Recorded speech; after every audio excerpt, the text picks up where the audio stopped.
Josif Papamihali was an Albanian Catholic priest who showed courage in the face of communist persecution. His slow and painful death is tragic yet inspirational.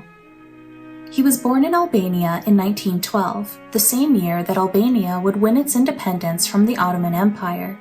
As a child, he was known to be bright and intelligent. A local missionary noticed his intelligence and sent Josif to Italy to finish high school. There, he learned to speak Italian, Latin, Greek, and a little French, in addition to his native Albanian.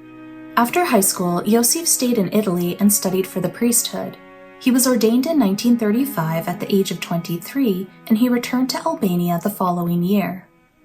As a priest, he was known for giving his parishioners good advice and for working tirelessly to benefit the people of his parish.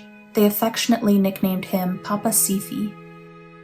By the 1940s, he was one of the preeminent members of the Albanian Greek Catholic Church. Seeing the Orthodox Church reunited with the Catholic Church was one of his greatest desires.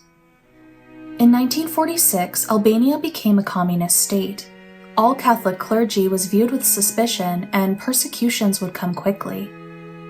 Josif was arrested in October 1946 and charged with being an enemy of the people and a tool of the Vatican and fascism. He was tried publicly, and spectators said that he remained calm and resolute throughout his trial. At the end of his trial, he was sentenced to 5 years of imprisonment. Unfortunately, he would serve his prison term in a place that is now known as the Swamp of Death. During the late 1940s, the Albanian communist government wanted to reclaim land by draining the Maliq wetlands. The government would later view this project as one of their greatest achievements. Over 1,000 prisoners were used as forced labor to complete the draining of the swamp. Conditions in the swamp were horrendous. Prisoners were given very little food, and what they were given was often moldy and inedible. I've read one story that described an imprisoned journalist rushing to eat the vomit of a new arrival because he was just so desperate with hunger. The swamp was infested with insects and, some say, with communist spies. Prisoners were reported for perceived infractions and subjected to beatings, interrogations, and torture.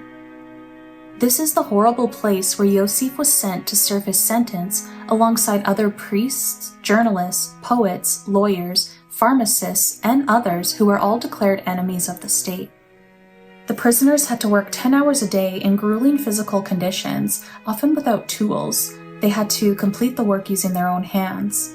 If anyone collapsed because of exhaustion, they were either left there to die or just beaten to death. On October 26, 1948, Josif collapsed in the mud of utter exhaustion. He couldn't get back up, and the guards forbid any of his fellow prisoners from helping him. Instead, the guards simply buried his body in the mud while Josif was still alive.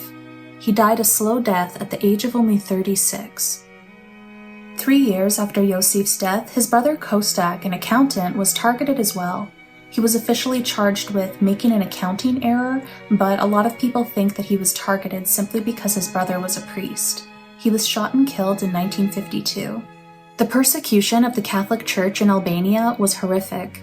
In 2016, Pope Francis beatified Josif and other Albanian martyrs.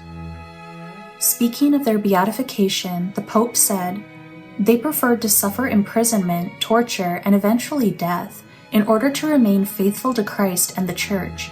May their example help us find strength in the Lord, who offers support in times of trouble and inspires attitudes of kindness, forgiveness, and peace."